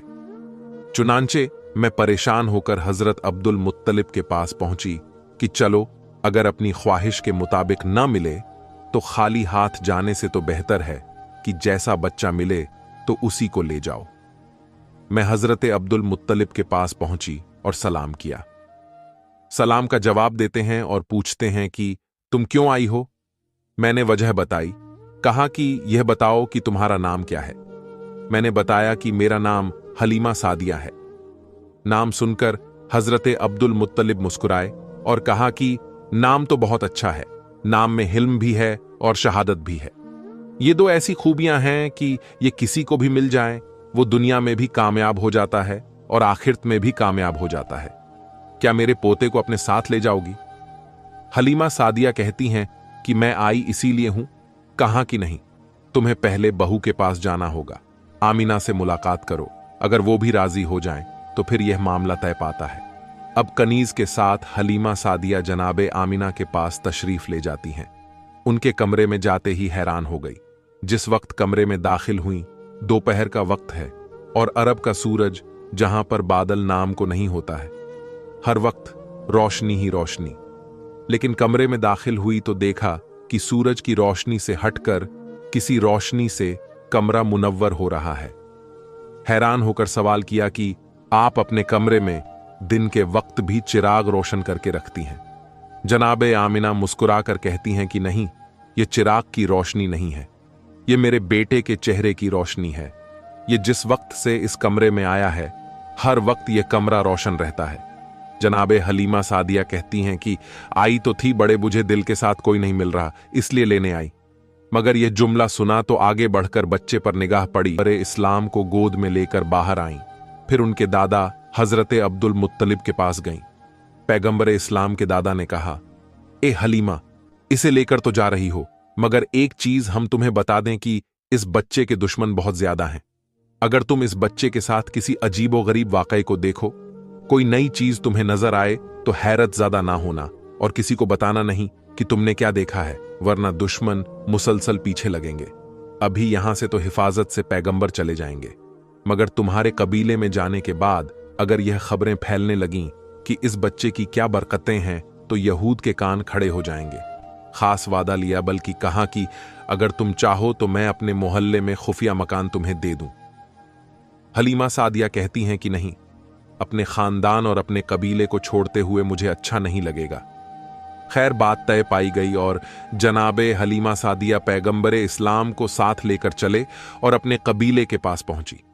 काफिला फकत उनका इंतजार कर रहा है और बाकी सारी औरतों का मुआमला तय पा चुका है। हर एक को पहले ही बच्चे मिल चुके थे। चुनांचे जैसे ही यह पहुंची, काफिला खड़ा हुआ और हरकत करने लगा। मगर अब जो काफिला हरकत कर रहा है तो सब हैरान थे। आते वक्त हलीमा सादिया को देखकर सब परेशान थे। जाते वक्त हलीमा को देखकर सब हैरान हैं कि उनकी सवारी वो गाधी जो बीमारी के आलम में थी और चला नहीं जा रहा था, अब वापसी पर इतनी तेज रफ्तार से चल रही है कि तेज तरीन घोड़ा भी इस रफ्तार से नहीं चलता। हलीमा सादिया के लिए अपने जानवर को रोकना एक मसला हो रहा है। कहां वो मंजिल के चलाना मसला हो रहा था। 2 कदम चलकर जानवर रुक जाता था और कहां यह मंजिल को रोकना मुश्किल हो रहा है। हलीमा सादिया ये देखकर हैरानो परेशान की, ये थोड़ी सी देर में क्या मजा पेश आ गया। और फिर जब दोपहर के वक्त खाने का वक्त आया तो यह देखकर हैरान हो गई कि मेरी ऊंटनी, जिसके थनों में इतना दूध नहीं आता था कि एक आदमी पेट भर के उसे पी सके, इस वक्त इतना दूध है कि सारे कबीले में पेश किया जा रहा है और दूध खत्म नहीं हो रहा है। ये क्या अजीबो गरीब वाकयात पेश आ रहे हैं। मगर जनाबे अब्दुल मुत्तलिब की नसीहत अब समझ में आने लगी कि खबरदार, कोई भी अजीबो गरीब वाकया पेश आए तो किसी को बताना नहीं कि तुमने क्या देखा। बच्चे के दुश्मन ज्यादा हैं। जनाबे हलीमा चल रही हैं, मगर अभी तक फैसला नहीं कर पा रही हैं कि इन वाकयात का मतलब क्या है। फिर काफिला थोड़ी दूर गया था कि हलीमा सादिया को परवरदिगार की जानिब से बताया गया कि क्या वाकया पेश आ रहा है। हलीमा सादिया इतनी भी हैरान ना हो कि घबराकर इस बच्चे को हाथ से छोड़ दे। जनाबे हलीमा काफिले से थोड़ा आगे हैं। करीब से हिरणों का एक झुंड दौड़ता हुआ निकला और उनको देखकर रुक गया। यह बात हिरण की फितरत के बिल्कुल खिलाफ है, क्योंकि हिरण इंसानों को देखकर भागता है। उनमें से एक हिरण ने इंसानी आवाज में कहा, ए हलीमा सादिया, जिस बच्चे को ले जा रही हो इंतहाई बरकत और खुशकिस्मत बच्चा है, कायनात का सरदार बनने वाला है। हिफाजत के साथ ले जाना, इज्जत और एहतराम के साथ इसकी परवरिश करना। यह कहकर हिरण गायब हो गए। हलीमा सादिया हिरण की जुबान से इंसानी आवाज में इस बच्चे के बारे में गुफ्तगू सुनकर चौंक गई और वही जवाब हिरण ने दिया। जो सवाल बहुत देर से मेरे जहन में था कि यह क्या अजीबोगरीब वाकयात पेश आ रहे हैं। थोड़ी दूर काफिला और गया। जनाबे हलीमा का जानवर फिर आगे बढ़ गया कि अब करीब ही एक पहाड़ की गाड़ से एक इंतहाई मुकद्दस और नूरानी शक्लो सूरत का शख्स निकल कर आया। बच्चे पर निगाह पड़ी, बे इख्तियार जमीन पर गिरकर सजदा ए शुक्र अदा किया। कहा कि हलीमा सादिया, तुम इंतहाई खुशकिस्मत हो कि तुम्हारी गोद में परवरदिगार ए आलम की इंतहाई कीमती अमानत दी गई है। इसकी पूरी हिफाजत और एहतराम करना। यह कहकर वो शख्स वापस चला गया। जनाबे हलीमा का जानवर जहां काफिले से आगे बढ़ता है, कोई ना कोई मौजीजा पेश आ जाता है। कभी जानवर ने बोला, कभी कोई बुजुर्ग आ गए, कभी दरख्त की शाखें झुकीं, कभी आसमान से बादल की आवाज आई। गर्ज यह कि पूरे रास्ते में मुशाहिदा किया कि कुदरत की जितनी निशानियां हैं वो इस बच्चे के बारे में पैगाम देती जा रही हैं। जनाबे हलीमा सादिया को जनाबे आमिना के घर में इस बच्चे को देखकर इतनी मोहब्बत पैदा हो गई थी, तो उसी वक्त फैसला कर लिया था कि पैसे मिले ना मिले बच्चे को मुझे लेकर जाना है। यह जो वाकया देखे तो मोहब्बत और बढ़ती जा रही है। फिर जो वाकया पेश आया उसकी वजह से जनाबे हलीमा सादिया इस बच्चे से और ज्यादा मोहब्बत कर रही हैं। मां होने के नाते जनाबे हलीमा सादिया के लिए एक मुश्किल मरहला था, मगर इस मरहले से बहरहाल गुजरना तो था कि जनाबे हलीमा का एक सीना बिल्कुल सूखा हुआ है और दूसरे में इतना कम दूध है कि अपना बच्चा पेट भरकर नहीं पी सकता। अब यह बच्चा तो उजरत पे लेकर आई हैं, मैं किस तरीके से मैं इस मंजिल से गुजरेगी। मगर उस वक्त यह देखकर मोहब्बत हद से ज्यादा बढ़ गई कि जब यह बच्चा आया, हलीमा सादिया का एहसान नहीं लिया। हलीमा सादिया पर एहसान किया है कि जब दूध पिलाने का वक्त आया, हलीमा सादिया ने यह चाहा कि अपने बाएं सीने से दूध पिलाएं, मगर बच्चे ने मुंह फेर लिया, दाएं सीने की जानिब रुख किया। कई मर्तबा कोशिश की। जब यह देखा कि बच्चा नहीं मान रहा तो एक मर्तबा बच्चे को मुखातिब किया, जिस तरह नासमझ बच्चे से आदमी गुफ्तगू करता है। कहा कि ठीक है, तुम अपनी जिद पूरी कर लो, लेकिन तुम्हें यहां से पेट भरने के लिए कोई चीज नहीं मिलेगी। अलबत्ता यह देखकर हैरान हो गई कि जैसे ही उस बच्चे ने सीधे सीने को मुंह में लिया, उसमें से दूध जारी हो गया और इतनी कसरत से दूध जारी हुआ कि दूसरे सीने से भी हलीमा सादिया का अपना बच्चा, जो आज तक भूखा चला आ रहा था, आज पेट भर के दूध पी रहा है। जनाबे हलीमा सादिया ने बच्चे को हाथ में लिया। कितना बाबरकत बच्चा है कि आया तो अपनी गिजा खुद लेकर आया और मेरे बच्चे के दूध में कमी नहीं होने दी, बल्कि उसे और भी ज्यादा दूध मुहैया कर दिया। परवरदिगार की सुन्नत है कि अपने हबीब पर किसी का एहसान नहीं होने देना है, बल्कि हबीब की वजह से दूसरों पर एहसान होना है। इस मसले पर औलमा ने यह बात भी कही है कि बेहुआ जो उसका जुज्ब नहीं था, बल्कि अल्लाह ताला की तरफ से जारी किया गया था। इस बात से वह एतराज भी खत्म हो गया जो हजरत मूसा अलैहिस्सलाम की कौम की तरफ से हो सकता है कि जब हजरत मूसा अलैहिस्सलाम बचपन में फिरौन के महल में पहुंचे थे तो आप पर सबका दूध हराम किया गया था और उनकी वालिदा ने उन्हें दूध पिलाया था, और यह तो अंबिया के सरदार हैं, इन्हें क्यों गैर औरत का दूध पिलाया गया। सफर तमाम हुआ और जनाबे हलीमा सादिया इस बच्चे को लेकर अपने घर पहुंची। तारीख में लिखा है कि जब बच्चे को घर में लिटाया गया तो जनाबे हलीमा की सवारी वह गद्दी 3 मर्तबा बिस्तरे रसूल के गिर्द तवाफ करती है और फिर पेशानी को जमीन पर रखकर इंसानी आवाज में कहती है कि ए सरदार, ए अंबिया, मैं आपकी एहसानमंद हूं कि आपकी वजह से मेरी बीमारी खत्म हो गई। हलीमा सादिया फिर चौंकी। फिर एक मौजिजा देखा कि अब समझ में आया कि यह जात इस जानवर की बीमारी खत्म करने का सबब बनी थी। और फिर तो ऐसे वाकयात, ऐसे मुशाहिदात मुसलसल पेश आते रहे कि हलीमा सादिया हैरान होकर सोच रही थी कि जिस बच्चे को मैं बादले, खस्ता और मजबूरन लेने गई थी, वह मेरे लिए कितना बरकत साबित हुआ। यह बात जहन में रहे कि पैगंबरे इस्लाम उस वक्त हलीमा सादिया के घर तशरीफ लाए थे जब उनके पूरे कबीले में कहर था। जनाबे हलीमा सादिया कहती हैं कि हम मक्के से उजरत में पैसे नहीं गल्ला लेकर आए थे, तो कहत में इंसानों के लिए खुराक मुश्किल थी तो जानवरों को क्या खिला सकते थे, मगर फिर भी अपने जानवरों को अपने हाथ से तो नहीं मार सकते। रोजाना सुबह को अपने जानवरों को कबीले के चारों तरफ चरने के लिए भेज देते हैं, और अजीब बात यह है कि सारे कबीले के जानवर भूखे वापस आ रहे हैं।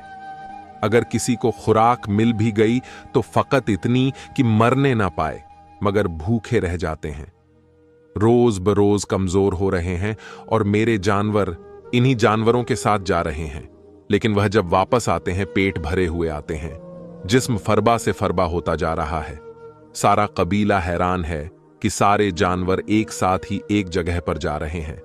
लेकिन सारे कबीले के जानवर कमजोर होते जा रहे हैं और हलीमा सादिया के जानवरों के साथ इतनी बरकत।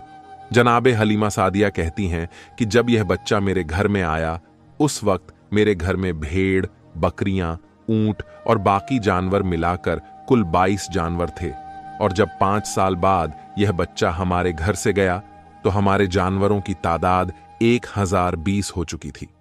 पैगंबरे इस्लाम उस घर में जितना अरसा रहे एहसान नहीं लिया, बल्कि हलीमा सादिया और उनके कबीले पर एहसान किया है। जनाबे हलीमा माजिद कहती हैं कि मुझे इस बच्चे का कोई काम सर अंजाम ना देना पड़ा। जब कभी मैं इरादा करती कि आज इसके बालों में कंघी करूं और मैं यह देखती कि इसके बालों में कंघी हो चुकी है, जब इरादा करती कि इसका चेहरा धो तो देखती कि इसका चेहरा पहले से धुला होता। जब कभी यह इरादा करती कि आज इसका लिबास बदलना है तो लिबास पहले से बदला हुआ होता। मैं हैरान हुआ करती कि यह सारे काम कौन अंजाम देकर जाता है, कौन है, किस वक्त आता है, मुझे पता भी नहीं चलता। और मसला फकत हलीमा सादिया के घर तक नहीं। हलीमा सादिया को तो बरकत मिली ही, मगर सारा कबीला पैगंबरे इस्लाम से मुतासिर हो रहा है। यही वजह है कि उन 5 सालों में यहूदी पूरा जोर लगा रहे हैं कि पता तो चले बच्चा गया तो गया कहां, मगर उन्हें जर्रा बराबर भी खबर ना मिल सकी, फकत इसलिए कि हलीमा सादिया का सारा कबीला पैगंबरे इस्लाम पर जान छिड़कता है, पैगंबरे इस्लाम से मोहब्बत करता है। और सबब यह है कि जनाबे हलीमा कहती हैं कि पहले दिन मैं इस बच्चे को लेकर अपने कबीले के उस दरख्त के पास गई जो सूखा हुआ था। मैं इस बच्चे को लेकर उस दरख्त के नीचे बैठी और हमने देखा कि खुद ब खुद उस दरख्त पर पत्ते आ गए, सरसब्ज़ो शादाब हो गया और फल लग गए। और फकत दरख्त का मसाला नहीं है, जिसके घर में इस बच्चे को लेकर जाऊं वह घर खुशहाल हो जाता है। जो इस बच्चे के करीब आ जाए उसकी किस्मत ही बदल जाती है। यहां तक कि हमारे कबीले की जो सबसे गरीब औरत थी, इतनी गरीब थी कि उसका लक़्ब पड़ गया। उम्मुल मासाकिन, सारे मिस्कीन की मां, यानी सबसे गरीब और फकीर औरत। सिर्फ एक मर्तबा वह मेरे घर में कुछ मांगने आई। मेरे घर से जब उसे कुछ ना मिल सका और वह जाने लगी तो चलते चलते उसकी निगाह इस बच्चे पर पड़ गई। 14वीं रात के चांद की तरह इसका चेहरा चमक रहा है। खुद ब खुद वह आगे बढ़ी और पैगंबरे इस्लाम की पेशानी को बोसा दिया। एक अरसा नहीं गुजरा था कि वह हमारे कबीले की मालदार तरीन औरतों में शुमार होने लगी। उसे इस बात का एहसास भी था कि यह तब्दीली किस वजह से आई है, चुनांचे अब वह सुबह शाम आती है और इस बच्चे के तलवे अपनी आंखों से मलती है। तो अब पूरा कबीला किसी ना किसी तरह पैगंबरे इस्लाम से इस्तीफा अदा कर रहा है और सारे कबीले की बरकतें बढ़ती जा रही हैं और सारा कबीला पैगंबरे इस्लाम से मोहब्बत करने वाला है। अजीबो गरीब बातें देख रहे हैं मगर किसी को नहीं बता रहे हैं। पैगंबरे इस्लाम दरख्त के करीब से गुजरे तो अगर सूखा हुआ दरख्त है तो वह सरसब्ज शादाब हो जाए, सरसब्ज शादाब दरख्त है तो उसके सब्ज में और इजाफा हो जाए। किसी नहर के करीब से गुजरें, अगर सूखी नहर है तो पानी जारी हो जाए, अगर पानी जारी है तो पानी की मिकदार बढ़ जाए। जिसके खेत के करीब से गुजरें उसकी फसल कई गुना बढ़ जाए। इसके साथ साथ उनके जानवरों की तादाद भी बढ़ रही है और अरब में उस वक्त जानवरों को सोने चांदी से भी ज्यादा कीमती समझा जाता था। मगर जहां जानवरों की तादाद ज्यादा हो रही है वहां पर उनके दुश्मन भी ज्यादा होते जा रहे हैं। चुनांचे अरब के सहरा में भेड़िए बड़ी कसरत के साथ थे और हर काबिले का मसला यह होता था कि अपने जानवरों को भेड़िए से कैसे बचाया जाए। पैगंबरे इस्लाम के आने से इंसानों को तो बरकतें मिलीं, मगर किसी जानवर को भी नुकसान नहीं पहुंच सकता है। इब्तिदा में बाज जानवर इस काबिले के कुछ जानवर उठाकर ले गए थे, मगर बाद में जब पैगंबरे इस्लाम ने दुआ की तो उन जानवरों को खुद बकरियां लाकर वापस करना पड़ी। चुनांचे इस कबीले के लिए सबसे इत्मीनान की बात यही थी कि पैगंबरे इस्लाम के वजूद की वजह से हमारे जानवर भी महफूज हो गए। यह तमाम मंजर देखकर सारा कबीला पैगंबरे इस्लाम से मोहब्बत कर रहा है और पैगंबरे इस्लाम तो गोया अब इस कबीले के सरदार बन गए। पैगंबरे इस्लाम अपनी मां हलीमा सादिया से शिकायत करते हैं कि उनके दूध के जरिए भी वह सारे रिश्ते कायम होते हैं जो खून के जरिए होते हैं। इसलिए हलीमा सादिया पैगंबरे इस्लाम की मां कर पाई शिकायत करते हैं कि मैं सारा दिन साए में बैठकर आराम करता हूं, लेकिन मेरे भाइयों को जानवर चराने के लिए सारा दिन धूप में जाना पड़ता है, सहराओं में घूमना पड़ता है। यह आप कैसी नाइंसाफी कर रही हैं? कल से मैं भी उनके साथ जाऊंगा। जनाबे हलीमा सादिया मना करती हैं कि बेटा तुम में और उनमें फर्क है, लेकिन पैगंबरे इस्लाम तस्लीम नहीं करते। कहा कि मुझसे यह बर्दाश्त नहीं हो रहा कि एक घर में रहने वाले दो भाइयों में से एक आराम से रहे और एक जहमत के साथ रहे। मैं खुद अपने भाइयों की खिदमत के लिए जाऊंगा। हलीमा सादिया ने मना करना चाहा, क्योंकि फकत हलीमा के घर की ही बात नहीं है, अब तो सारे कबीले की इज्जत का मामला है। सारा कबीला एहतराम करता है। अगर लोगों ने पलटकर मुझसे पूछ लिया कि हलीमा जो सारे कबीले के लिए बरकत लेकर आया, तुम उसे ही अपने घर के काम के लिए भेज रही हो, तो मैं क्या जवाब दूंगी? मगर पैगंबर ने इतना इसरार किया कि हलीमा सादिया मजबूर हो गईं और अगले दिन से पैगंबरे इस्लाम ने आका की हैसियत के बजाय बराबर के साथी की हैसियत से अपने भाइयों के साथ जाना शुरू कर दिया। एक मर्तबा जब आप उनके साथ बकरियां चराने गए तो वह यह देखकर घबरा गए कि करीब की पहाड़ी से दो नौजवान उतर कर आए। हमारे भाई के करीब आए, बाजुओं से उन्हें थामा और लेकर पहाड़ी पर जाकर गायब हो गए। चीखते हुए और फरियाद करते हुए कबीले में आए। मां से कहा, गजब हो गया जो हमारे भाई हैं, जिन्हें आप मक्का से लेकर आई हैं। पता नहीं कौन से दो आदमी आए और उन्हें लेकर फरार इख्तियार कर गए। हलीमा सादिया को हजरत अब्दुल मुत्तलिब की यह पेशिन गोई याद है कि देखो, इस बच्चे की हिफाजत करना, दुश्मन मुसलसल इसके पीछे लगे हैं। घबरा गई, सारे कबीले में फरियाद की। कबीले के मर्द दौड़ते हुए आए, उस पहाड़ी पर चढ़ने लगे जहां का इशारा किया था, तो यह देखकर हैरान हो गए कि पहाड़ी पर वह बच्चा बड़े आराम के साथ इस अंदाज में लेटा हुआ है कि सर पर ताज है, जिस्म पर शाही लिबास है। दो नौजवान दाएं बाएं बैठे हुए जिस्म दबा रहे हैं और ऐसा लग रहा है कि गुलाम आका के सामने बैठे हैं। सामने सारे हुजूम को आते हुए देखा। एक लम्हे में वह लोग गायब हो गए। पैगंबरे इस्लाम मुस्कुराते हुए खड़े हुए। जनाबे हलीमा सादिया से कहा कि मादरे गिरामी, आपको परेशान होने की जरूरत नहीं है। परवरदिगारे आलम की जानिब से यह मेरे मुहाफिज थे जो हर लम्हे मेरे साथ रहते हैं। इनके होते हुए कोई मुझे नुकसान नहीं पहुंचा सकता। अब हलीमा सादिया को कुछ इत्मीनान हुआ। इसके बाद भी 3 मर्तबा पैगंबरे इस्लाम इस तरह गायब हो गए थे, लेकिन अब हलीमा सादिया को इत्मीनान होता था। 2 साल का अरसा गुजर जाने के बाद हलीमा सादिया 1000 आरबिट और 100 कुरैशियों को कत्ल करूंगा। फिर पर्दा पकड़कर कहते हैं, परवरदिगार, मैंने अपने पोते को तेरी हिफाजत में दिया था, तू ही उसकी हिफाजत करने वाला है।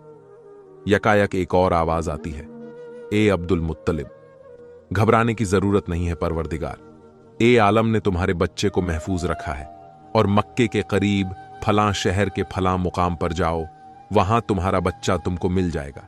जनाबे अब्दुल मुत्तलिब नंगी तलवार लेकर सवारी का जानवर मंगवा चुके हैं।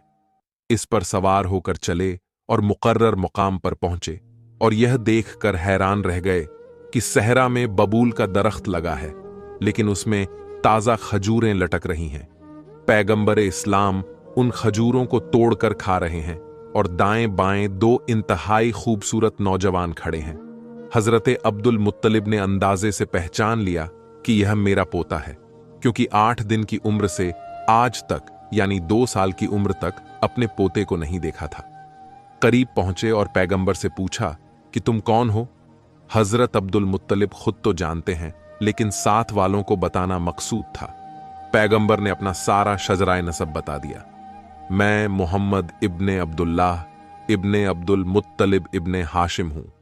यहां तक कि हजरते आदम तक अपना पूरा शजरा बताया। सवाल किया कि यह नौजवान तुम्हारे साथ कौन है? कहां यह जिब्राइल है, यह मीकाइल है, हर वक्त मेरी हिफाजत करते रहते हैं। अब्दुल मुत्तलिब ने कहा, बेटा मैं तुम्हें लेने आया हूं। कहा कि मैं तो खुद आपका इंतजार कर रहा था। जनाबे अब्दुल मुत्तलिब अपने साथ अपने पोते को लेकर चले मक्का में दाखिल हुए। अब तारीख ये बताती है कि 8वें दिन के बाद से अब तक अपनी मां को भी नहीं देखा, लेकिन सीधा अपनी मां जनाबे आमना के मकान में दाखिल हुए। कुरैश की सारी औरतें जमा हैं। जनाबे आमिना रो रही हैं और उन्हें तसल्ली दी जा रही है, क्योंकि जनाबे आमिना को सिर्फ यह खबर मिली थी कि आपका लखते जिगर सहरा में खो गया है। पैगंबरे इस्लाम बिल्कुल इस तरह से कि जैसे पहचानते हो कि मेरी मां कौन है, औरतों के हुजूम में दाखिल हुए और सीधे अपनी मां की गोद में जाकर बैठ गए। सारी औरतें हैरानों परेशान हैं कि जिसने 8 दिन के बाद से अपनी मां को नहीं देखा, मगर किस अंदाज से और किस यकीन के साथ अपनी मां की गोद में पहुंचा है। जनाबे अब्दुल मुत्तलिब ने हलीमा सादिया को बुलाया कि देखो, तुम्हें इसकी हिफाजत और बढ़ा देना है। यह इसलिए है कि आज मक्का में बाज यहूदी आए हुए हैं। अगर यह वाकया उन्होंने देख लिया तो उन्हें पता चल जाएगा कि यह बच्चा कहां है। हाल ही में सादिया ने वादा किया कि अपनी जान से ज्यादा इस बच्चे की हिफाजत करूंगी। पैगंबर को लेकर वापस अपने कबीले में गई, यहां तक कि 5 साल गुजर गए। अब हलीमा सादिया पैगंबरे इस्लाम को लेकर आती हैं। मुवादे की मियाद पूरी हो चुकी है। खुद जनाबे अब्दुल मुत्तलिब और जनाबे आमिना भी अपने लाल के फिराक में तड़प रहे हैं। हलीमा सादिया को इनाम देकर रुखसत किया गया। अब पैगंबरे इस्लाम अपनी मां और दादा की आगोश में आ गए। तारीख बताती है कि 1 साल अपनी मां के साथ और रहे, यहां तक कि रसूले खुदा की उम्र 6 साल की हुई। जब रसूले खुदा की उम्र 6 साल की हुई तो रात को ख्वाब में जनाबे आमिना ने अपने शौहर अब्दुल्ला को देखा। एक मर्तबा तड़प उठी। सुबह आंख खुली तो अपने सुसर जनाबे अब्दुल मुत्तलिब के पास आती हैं और आने के बाद इजाजत तलब करती हैं कि मैं मदीना जाना चाहती हूं। वहां पर मेरे मामू भी हैं और मेरे मामू के बेटे भी, और वहीं पर मेरे मरहूम शौहर की कब्र भी है। मैं उनकी कब्र की जियारत करना चाहती हूं। चुनांचे जनाबे अब्दुल मुत्तलिब की तरफ से इजाजत मिलने के बाद जनाबे आमिना अपने, यह खानदान पैगंबरे इस्लाम का ननिहाल खानदान है और यही वह कबीला था कि जब हजरत रसूल खुदा सल्लल्लाहु अलैहि व आलिहि वसल्लम मक्का से हिजरत करके मदीना आए तो इस कबीले की बच्चियों ने आपको खुश आमदीद कहने के लिए मशहूर मारूफ कसीदा ताला अल बदरू अलैना पढ़ा था। तारीख बताती है कि जनाबे आमिना 1 महीने तक उस कबीले में रही, उसी मकान में ही ठहरी जहां हजरत अब्दुल्ला की कब्र मुबारक थी। कुछ अरसा वहां गुजारने के बाद वापसी का इरादा किया। मदीने से मक्का के लिए रवाना हुई। मदीने से तकरीबन 100 किलोमीटर के फासले पर पहुंची कि मक्का में अबवा आ गया। यही वह मकाम है जहां हजरत अमीना इतनी बीमार हो गईं कि आगे सफर करने की हिम्मत ना रही। मुख्तसर सा काफिला रोका गया। जनाबे आमिना की बीमारी बढ़ती जा रही थी, यहां तक कि जनाबे आमिना का यहीं पर इंतकाल हो गया। 6 साल की उम्र में पैगंबरे इस्लाम को बाप के बाद मां की जुदाई का सदमा भी बर्दाश्त करना पड़ा। जनाबे आमिना को बड़े एहतराम के साथ इस मुकाम पर दफन किया गया और जनाबे उम्मे ऐमन 6 साल के इस बच्चे को अपनी गोद में लेकर मक्के की जानिब वापस चली। तारीख कहती है कि पैगंबरे इस्लाम को अपनी वालिदा और उनकी कब्र हमेशा याद रही। इसीलिए जब सुलह हुदैबिया के लिए पैगंबरे इस्लाम मक्का जा रहे थे तो उस वक्त इसी मकामे अब्वा के करीब से गुजर हुआ। चुनांचे वहां से गुजरते हुए पैगंबरे इस्लाम ने कहा कि काफिले का रुख मोड़ा जाए। मुझे अपनी मां की याद आ रही है, मैं अपनी मां की कब्र की जियारत करना चाहता हूं। पैगंबरे इस्लाम अपनी मां की कब्र पर पहुंचते हैं और जारो कतार रोते हैं। बहरहाल जनाबे उम्मे ऐमन 6 साल के इस बच्चे को लेकर मक्का पहुंची और उनको उनके दादा हजरत अब्दुल मुत्तलिब के सुपुर्द किया। 118 साल की उम्र है जनाबे अब्दुल मुत्तलिब की। जैफी का आलम है, लेकिन पैगंबरे इस्लाम को अपनी कफालत में लिया। 1 साल तक पैगंबर जनाबे अब्दुल मुत्तलिब के पास रहे और इसी साल में वह वाकया पेश आया जो हमने वीडियो के शुरू में बयान किया था। यहूदियों ने रसूल खुदा की दावत की और यह इरादा किया कि हराम खिलाकर देखें कि यह रसूल है कि नहीं, और नाकाम हो गए। जब पैगंबर इस्लाम की उम्र 7 साल की हुई और हजरत अब्दुल मुत्तलिब 119 साल के हुए, तब एक ऐसा वाकया पेश आया जिसमें पैगंबर इस्लाम के पास कुछ ऐसे तोहफे आए जो पैगंबर इस्लाम की सारी जिंदगी पैगंबर के साथ साथ रहे। वह वाकया यह था कि उसी जमाने में यमन के हाकिम सैफ ने मक्के पर कब्जा कर लिया और मक्के को अपनी हुकूमत में शामिल कर लिया। जनाबे अब्दुल मुत्तलिब उन दिनों मक्का में नहीं थे। जब वापस आए तो पता चला कि यह वाकया पेश आया है। मक्के वालों की सलामती अब्दुल मुत्तलिब अपनी जिम्मेदारी समझते हैं। कहा कि मैं खुद हाकिम यमन से जाकर बात करूंगा और उसे बताऊंगा कि यह खुदा का मोहतरम शहर है। यहां वालों पर ना कोई टैक्स लगाया जाए, ना जुल्म किया जाए। अपने एक मुख्तसर से वक्त को तैयार किया और मक्का से यमन चले। जनाबे अब्दुल मुत्तलिब की आदत में यह शामिल था कि जब कहीं जाते थे तो रसूल खुदा को साथ नहीं लेकर जाते थे, इसलिए कि मक्का मेरा शहर है, यहां पर हम हिफाजत कर सकते हैं। मक्का के बाहर अगर खुदा ना खास्ता कोई हमला हो जाए तो हिफाजत मुमकिन नहीं, बल्कि यह इत्मीनान भी होता था कि मैं जा रहा हूं, लेकिन मेरा बेटा अब्बू तालिब मेरे पोते की हिफाजत करेगा। लेकिन हजरत अब्दुल मुत्तलिब की वफात के बाद हजरत अब्बू तालिब का तरीकाए कार इसके उलट हो गया। आप जब भी कहीं बाहर जाते थे तो रसूल खुदा को अपने साथ लेकर जाते थे, क्योंकि अब पीछे मक्का में कोई ऐसा मौजूद नहीं था जो उनकी गैर मौजूदगी में रसूल खुदा की हिफाजत करता। हजरत अब्दुल मुत्तलिब यमन जा पहुंचे तो वहां का हाकिम सैफ छुट्टी मनाने गया हुआ था। उस हाकिम का तरीका यह था कि मौसम बहार में ईद नौरोज से 40 दिन तक हुकूमत के सारे काम बंद कर देता था। एक बड़ा आलीशान बाग उसने लगाया हुआ था और उस बाग के अंदर एक बहुत ही खूबसूरत महल बनाया गया था जिसके कई दरवाजे थे। 40 दिन तक उसी महल में जाकर बैठ जाता था और सिपाहियों को सख्त तरीन हुक्म था कि किसी को मेरे पास ना आने देना, चाहे मेरे अपने बेटे ही क्यों ना हो। 40 दिन सारे उमूरे मुमलिकत से छुट्टी पाकर यह आराम करता था। जनाबे अब्दुल मुत्तलिब यहां पहुंचे तो पता चला कि हाकिम यमन छुट्टी मना रहा है। जनाबे अब्दुल मुत्तलिब परेशान कि मुझे मक्का जाकर अपने उमूर को संभालना है। 40 दिन तो यहां नहीं रुका जा सकता और इसके बाद भी पता नहीं कि हाकिम कितने दिन और रोक ले। आखिर यह देखा कि बाग के रास्ते से तो जाना मुमकिन नहीं, मगर सहारा के रास्ते से जो बिल्कुल वीराना है उस तरफ जो दरवाजा है वहां से जाया जा सकता है।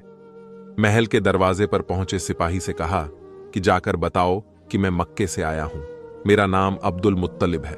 सिपाही ने इनकार कर दिया कि मुझे कत्ल कर दिया जाएगा अगर मैंने आपका नाम भी अंदर पहुंचाया तो। हजरत अब्दुल मुत्तलिब ने यह सुना तो 100 सुर्ख अशरफियां अपने थैले से निकाल लीं और उसके हवाले की कि यह मेरी तरफ से इनाम है और यह मेरा वादा है कि तुम्हें कोई नुकसान नहीं पहुंचेगा। अगर नुकसान पहुंचे तो मेरी जिम्मेदारी है, तुम्हारे नुकसान को मैं पूरा करूंगा। अब जब 100 अशरफियां देखी तो वह भी एक लम्हे के लिए भूल गया कि कितना बड़ा खतरा मोल ले रहा हूं। महल के अंदर गया जाने के बाद देखा कि हाकिम महल के बीच में बैठा है। कहा कि एक इंतहाई मुकद्दस और ज़ईफ शख्स मक्के से आया है, आपसे मुलाकात करना चाहता है। हाकिम यमन सैफ ने सुना। ऐसा लगा कि उसे भी किसी आने वाले का इंतजार था, वरना यह हाकिम वह था कि जिसका हुक्म था अगर मेरे बेटे भी मेरे पास आए तो मैं उनको कत्ल कर दूंगा। नंगी तलवार रखी हुई है। लेकिन उस वक्त यह सुनने के बाद कि एक अजनबी शख्स मक्के से आया है तो यह सुनकर कहता है कि जाओ उसे बुलाकर लाओ।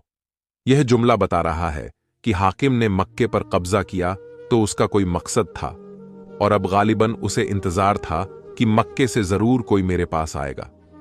सिपाही ने महल के दरवाजे पर जाकर हजरत अब्दुल मुत्तलिब से कहा कि आइए। सिपाही खुद हैरान है, उसे यकीन नहीं आ रहा। अब जब पैगाम देकर आ गया तो सोच रहा है कि मैंने कितनी बड़ी हिमाकत कर दी, मगर यकीन नहीं आ रहा कि आज क्या मोजिजा हो गया। हजरत अब्दुल मुत्तलिब को लेकर महल के अंदर पहुंचा। हाकिम यमन महल के अंदर बैठा है। एक पहलू में नंगी तलवार है एक पहलू में शराब का जाम है। जनाबे अब्दुल मुत्तलिब को आता हुआ देखा, खड़े होकर इस्तकबाल किया। आप कहां से तशरीफ लाए हैं? जनाबे अब्दुल मुत्तलिब ने कहा कि मैं मक्के से आया हूं और मक्के वालों के बारे में आपसे कोई बात करना चाहता हूं। कहा कि आप बैठ जाइए, आपसे तो बाद में सुनूंगा। पहले मैं आपको कुछ बताना चाहता हूं कि मेरे पास अंबिया के शरीफों से एक इल्म पहुंचा है कि मक्के में अन करीब खुदा का आखिरी रसूल जाहिर होने वाला है, और यह आखिरी रसूल जब इस दुनिया में आएगा तो उसके बाप का इंतकाल हो चुका होगा। कुछ अरसे के बाद उसकी मां का भी इंतकाल हो जाएगा। इसके बाद उसका दादा उसे अपनी निगरानी में लेगा। जब वह दादा उसे अपनी निगरानी में लेगा तो एक मर्तबा वह दादा मुझसे मिलने आएगा, और मेरे पास अंबिया की जानिब से 3 अमानतें उस रसूल के लिए रखी हुई हैं। मैं इंतजार कर रहा हूं कि मक्का में वह कौन है जो आकर मुझसे यह अमानत ले जाए। यह भी याद रखिए कि उस बच्चे की पहचान यह है कि उसके दोनों कानों के बीच एक मोहरे नबूवत लगी हुई है, जिस पर लिखा है ला इलाहा इल्लल्लाह मुहम्मदुर रसूल अल्लाह। जब यह बच्चा आपको मक्के में नजर आए तो आप फौरन मुझे आकर पैगाम दें, क्योंकि मैं उसका इंतजार कर रहा हूं। जनाबे अब्दुल मुत्तलिब जानते हैं कि यह किस बच्चे का तज़किरा है, लेकिन सोच रहे हैं कि क्या कहें। यह भी नहीं कह सकते कि वह मेरा पोता है। कहीं हाकिम यह ना समझ ले कि अमानत का नाम सुनकर अपने आप को कह दिया, और यह वादा भी नहीं कर सकते कि जब वह बच्चा आएगा तो मैं आपको बताऊंगा। यह भी एक तरह से गलत वादा है। बैठे हुए हैं। सैफ मुस्कुराया, मुस्कुरा के कहा, फकत इतना ही नहीं, मेरा अंदाजा यह है कि उस बच्चे के दादा आप ही हैं, और वह बच्चा इस वक्त आपके घर में पैदा हो चुका है। जनाबे अब्दुल मुत्तलिब ने कहा कि हां, जो अलामत आपने बताई हैं उन अलामत के मुताबिक तो मेरा पोता है, और मुझे यह भी पता है कि मेरा पोता अल्लाह का आखिरी रसूल होने वाला है। मुझे इसके बारे में सब कुछ मालूम है। सैफ ने कहा कि अच्छा, कल दरबार में आपसे मुलाकात होगी और वहां पर मैं आपसे तफसील बातचीत करूंगा। जनाबे अब्दुल मुत्तलिब रुखसत होकर बाहर आ गए, और यमन में जिस जिस को यह इत्तला मिली सबने एक मर्तबा हैरत के मारे दांतों में उंगलियां दबा ली। यह कैसे मुमकिन है कि इन दिनों में कोई आदमी जाए और जिंदा वापस आ जाए? और इससे ज्यादा हैरत अगले दिन हुई कि 40 दिन से ज्यादा हाकिम शहर वालों से कट जाता था, लेकिन अब महल से बाहर निकल आया। अगले दिन दरबार सजाया गया, और दरबार में बाकायदा मक्के के वफ्द को शाही मेहमान की हैसियत से बुलाया। हाकिम ने जनाबे अब्दुल मुत्तलिब को अपने पहलू में बिठाया और सारे वफद में भारी इनामात तकसीम किया। अब जनाबे अब्दुल मुत्तलिब इंतजार कर रहे हैं कि अब वो अमानतें कब मिलती हैं। हाकिम ने कहा कि रात की बात है जो मैं दरबार में सबके सामने नहीं कह सकता। शाम को आप मेरे महल में आइए, जब आपको रुखसत किया जाएगा तो यह अमानतें आपको दे दी जाएंगी। अब हजरते अब्दुल मुत्तलिब को इंतजार है। शाम का वक्त आया। हजरते अब्दुल मुत्तलिब शाम को महल में गए तो हाकिम यमन ने 3 जानवर पेश किए। कहा कि यह 3 जानवर मेरी तरफ से आपके उस पोते के लिए तोहफा है कि जो अल्लाह का आखिरी रसूल होने वाला है, और अगर मैं जिंदा रहा तो यकीनन उसकी मदद करूंगा। हाकिमे में यमन एक ऊंटनी, एक खच्चर और एक घोड़ा तोहफे में पेश करता है।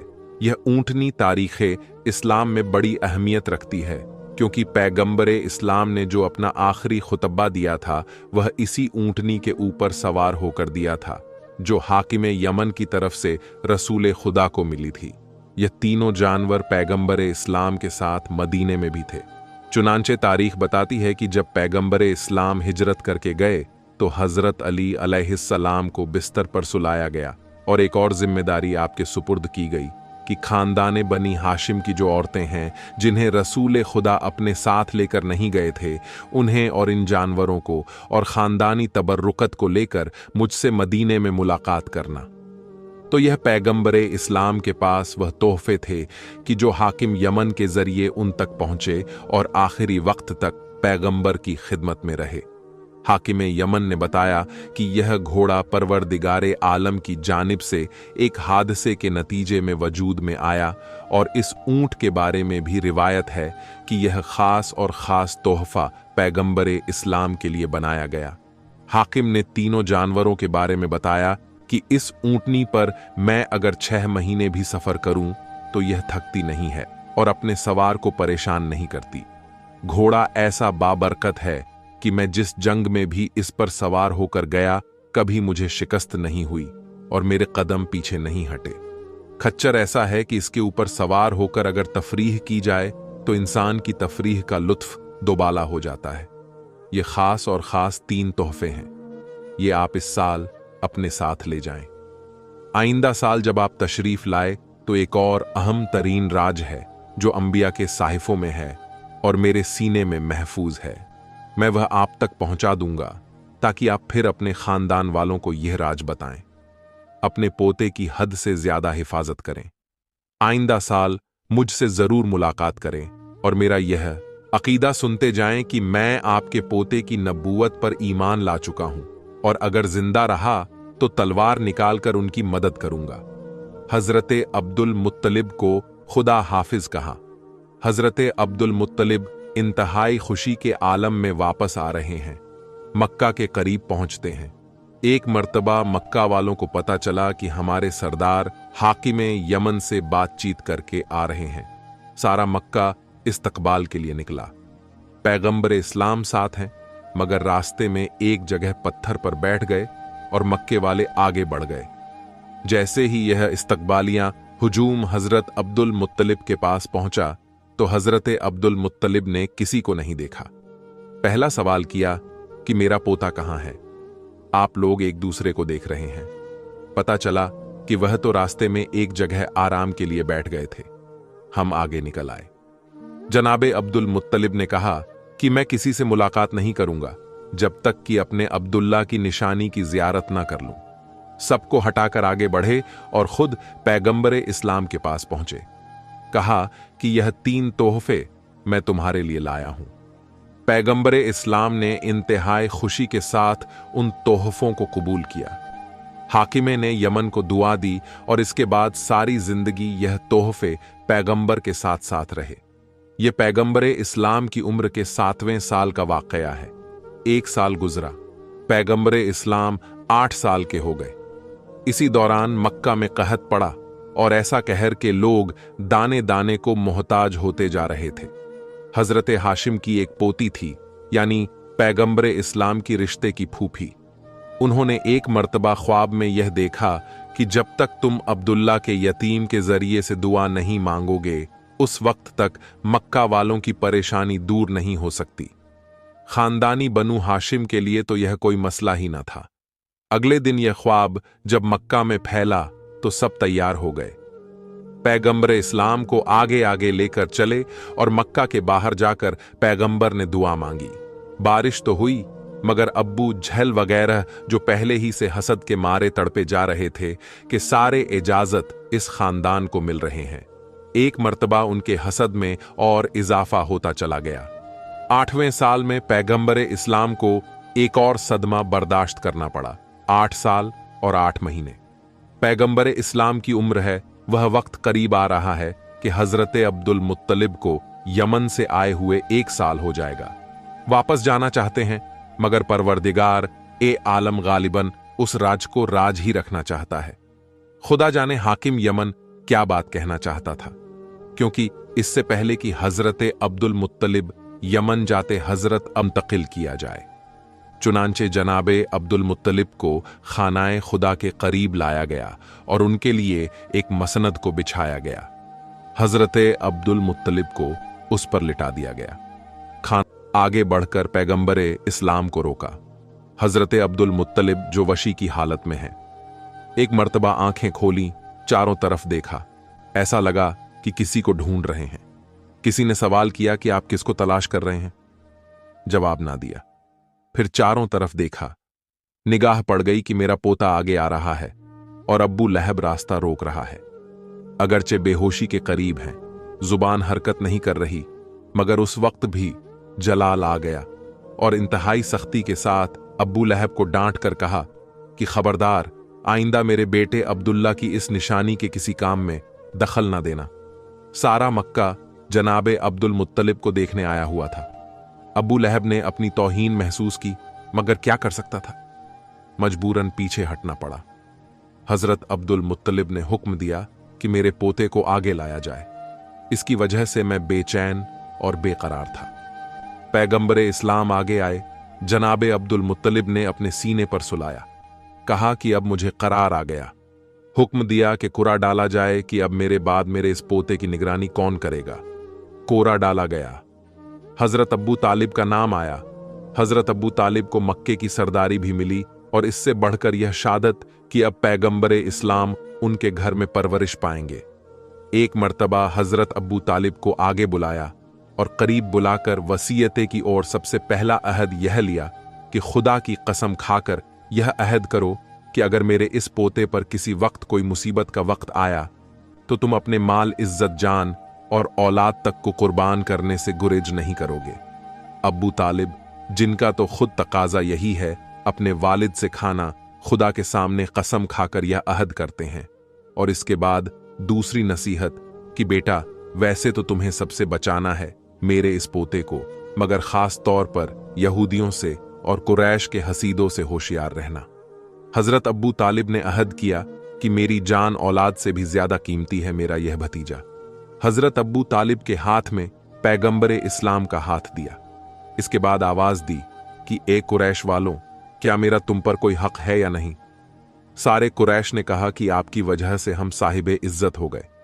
आपकी वजह से सारा अरब हमारा एहतराम करने लगा। आपका हमारे जा नो माल पर हक है। कहा बस मेरे उस हक का वास्ता मेरे इस पोते की मदद करते रहना और इसके हुक्म की तामील करते रहना। सारे कुरैश ने एक जुबान होकर कहा, हमारा आपसे यह वादा है। अब हजरत अब्दुल मुत्तलिब चारों तरफ देखते हैं। हजरत अब्बू तालिब सवाल करते हैं कि क्या बात है। कहा कि मैं दुनिया से जा रहा हूं। मेरा दिल यह चाहता है कि मेरी बेटियां मेरे सरहाने हों और मुझ पर गिरियां करें और मैं इस दुनिया से रुखसत हो। कुरैश के दूसरे लोगों को जरा दूर किया गया। हजरत अब्दुल मुत्तलिब की 6 बेटियां थीं, यानी पैगंबरे इस्लाम की 6 फूफियां थीं। उन सबको बुलाया गया। जनाबे अब्दुल मुत्तलिब की बेटियां शायरी जानती थीं। हजरत अब्दुल मुत्तलिब ने अपनी बेटियों से कहा कि मैं तुम्हारे गिरियाओं जारी के दरमियान इस दुनिया से रुखसत होना चाहता हूं। एक एक बेटी अपना लिखा हुआ मरसिया पढ़ती है। हजरत अब्दुल मुत्तलिब को सुकून आता जा रहा है। यहां तक कि 6 बेटियों ने अपने मरसिए खत्म किए। हजरत अब्दुल मुत्तलिब ने पैगंबरे इस्लाम की पेशानी को बोसा दिया जो दादा के सीने पर लेटे हैं, और हजरत अब्दुल मुत्तलिब इस दुनिया से रुखसत हो गए। तारीख ये बताती है कि सारे मक्के ने सही मायनों में हजरत अब्दुल मुत्तलिब का शोग मनाया। हजरत अब्दुल मुत्तलिब की वफात के बाद पैगंबरे इस्लाम अपने चाचा अब्बू तालिब के घर में मुंतकिल हो गए। हजरत अब्बू तालिब को मक्के की सरदारी भी मिल गई और पैगंबरे इस्लाम भी हजरत अब्बू तालिब के घर आए। हजरत अब्बू तालिब के घर पैगंबरे इस्लाम जब तशरीफ लाए तो हजरत अब्बू तालिब उस इज्जत और एहतराम का अभी से मुजाहिरा शुरू कर देते हैं कि जो आम मुसलमानों ने ऐलान रिसालत के बाद शुरू किया। अपने बिस्तर पर साथ सुलाते हैं, एक ही लिहाफ में साथ रखते हैं ताकि किसी दुश्मन का हमला ना होने पाए। घर में खास तौर पर हुक्म है कि जब तक मेरा भतीजा खाने के लिए दस्तरखान पर ना बैठे, खबरदार कोई घर वाला खाना नहीं खा सकता। सारे का सारा खाना पैगंबरे इस्लाम मुनहसर है। यहां तक कि तारीखों में है कि अगर किसी दिन पैगंबरे इस्लाम का खाना खाने का दिल नहीं चाहा तो अब्बू तालिब का हुक्म होता कि आज मेरे घर में खाने का दस्तरखान ही नहीं बचेगा। सब पाका करें, यह मुझे कबूल है, मगर यह बर्दाश्त नहीं कि मेरे भतीजे के हाथ डाले बगैर किसी खाने को इस्तेमाल किया जाए, क्योंकि जब मेरा भतीजा किसी खाने में हाथ डालता है या मस करता है तो बरकत ही बरकत हो जाया करती है। इधर अब्बू तालिब के यह अहकामात हैं, उधर उनकी जो जाए मोहतरमा जनाबे फातिमा बिनते असद भी कहती हैं कि मैंने मुसलसल मौके पर मौजेज़े देखे। फरमाती हैं कि हमारे घर में खजूर का एक सूखा हुआ दरख्त था। एक दिन रसूले खुदा मकान के सहन में दाखिल हुए। सहन में आकर किसी काम से दरख्त के करीब रुक गए। दरख्त पर हाथ रखा। जैसे ही दरख्त पर हाथ रखा तो दरख्त में ताजा खजूर पैदा हो गए। दरख्त सूखा है, सरसब्ज नहीं हुआ, मगर खजूर पैदा हो गई। जनाबे फातिमा कहती हैं कि अब के बाद उस दरख्त का यह तरीका हो गया कि दिन में कम से कम एक मर्तबा उसमें खजूर जरूर आया करती थी और मैं उन खजूर को तोड़कर अपने घर वालों को खिलाया करती थी। एक दिन ऐसा इत्तेफाक हुआ कि उस खजूर के दरख्त ने नागा कर दिया और खजूर नहीं दी। अब परेशान, क्योंकि आदत पड़ गई थी। थोड़ी देर बाद मेरा भतीजा मकान में दाखिल हुआ। मैंने उससे एक तरह की शिकायत की कि इस दरख्त को क्या हो गया है, इसने खजूरें देना बंद कर दी हैं। इतना सुनना था कि मेरा भतीजा आगे बढ़ा और दरख्त के करीब पहुंचा। जनाबे फातिमा बिनते असद फरमाती हैं कि मैंने देखा कि दरख्त की शाखें जो कि पैगंबरे इस्लाम के चेहरे के करीब आईं। पैगंबरे इस्लाम ने उसे कुछ कहा तो उसमें ताज़ा खजूरें आ गईं और मेरे भतीजे ने कहा कि चाची, अब इसके अंदर खजूर ना होने की कभी आपको शिकायत नहीं होगी। बस ये कहकर मेरा भतीजा तो आगे बढ़ गया। मैंने एक मर्तबा अपने हाथ उठाए, परवरदिगार इतना बड़ा मकाम है मेरे भतीजे का, इसका वास्ता तू मुझे एक ऐसी औलाद अता फरमा जो इसी की मिसाल हो और हमेशा इसका साथी बनकर रहे। जनाबे फातिमा बिनते असद कहती हैं कि जब मेरे घर में मेरा चौथा बेटा पैदा हुआ, जिसका नाम हमने अली रखा, तो मुझे यकीन था कि यह जरूर उस दिन की दुआ का नतीजा है जो मैंने पैगंबरे इस्लाम के मौजेज़े को देखकर मांगी थी। अब पैगंबरे इस्लाम इस घर में इस अंदाज से रह रहे हैं कि अब्बू तालिब बाप जैसी मोहब्बत दे रहे हैं और फातिमा बिनते असद वाक्यम मां बनकर पैगंबरे इस्लाम की परवरिश कर रही हैं। प्यारे दोस्तों, यह वीडियो यहीं पर हम लोग खत्म कर रहे हैं क्योंकि वीडियो बहुत लंबी हो चुकी है। हम आगे की हुजूर की जिंदगी के वाकयात और मोजेज़े के बारे में दूसरे वीडियो में बयां करेंगे। आप लोगों का बहुत बहुत शुक्रिया जो आप लोगों ने यहां तक वीडियो को देखा। आखिर में अल्लाह पाक से यही दुआ है कि अल्लाह पाक हमें हुजूर की बताई हुई बातों से जिंदगी गुजारने की तौफीक अता फरमाए। आमीन। इस वीडियो को एक लाइक भी जरूर कर दीजिएगा क्योंकि लाइक करने से यूट्यूब इस वीडियो को और भी लोगों तक पहुंचाता है। और हां, इस वीडियो को शेयर भी कर दे, हो सकता है आपके एक शेयर से ये बात किसी के दिल में उतर जाए और हम सबके लिए सदकाए जारिया बन जाए। आमीन। दोस्तों, जाते जाते बता दे कि हमने 4 वीडियो आपके लिए मोबाइल की स्क्रीन पर लगाया है। बहुत ही अच्छी कहानियां हैं। अगर अभी आपके पास टाइम है तो इन सारे वीडियोस को भी जरूर से देखिएगा। मिलते हैं अगली वीडियो में, तब तक के लिए अल्लाह हाफिज।